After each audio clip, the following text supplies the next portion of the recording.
Frequently, Apple releases updates to its operating system. These updates tend to include bug fixes, improved security, and new features. When updates are available, it's a good idea to update for security reasons. Before updating, it's best that your iPhone be fully charged and recently backed up.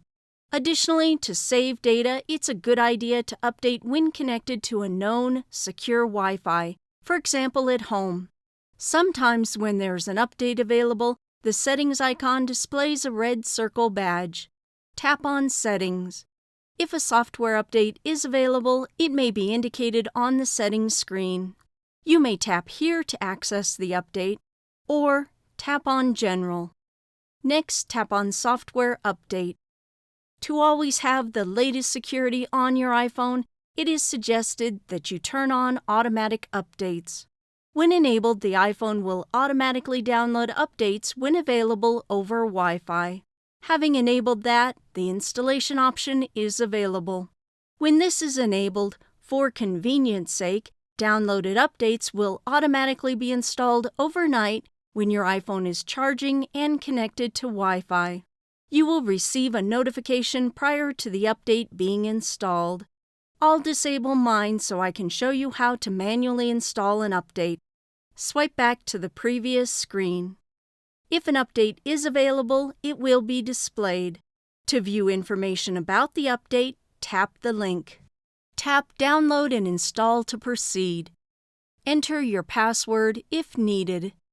You may be prompted to allow or not allow the download to continue using cellular data if you leave your Wi-Fi. Updates can use quite a bit of data, so I'll choose not to allow it to use cellular data. The download begins. Updates may take just a few minutes, or sometimes they take a bit longer.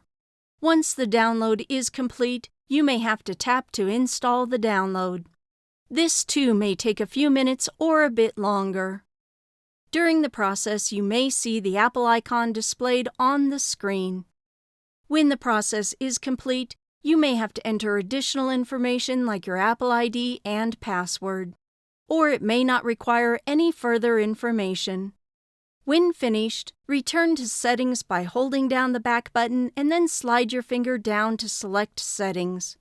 Return to the home screen. Updates help keep your iPhone healthy, safe, and secure. Visit us at mymobilegenius.com for tutorials and more. Empowering mobility.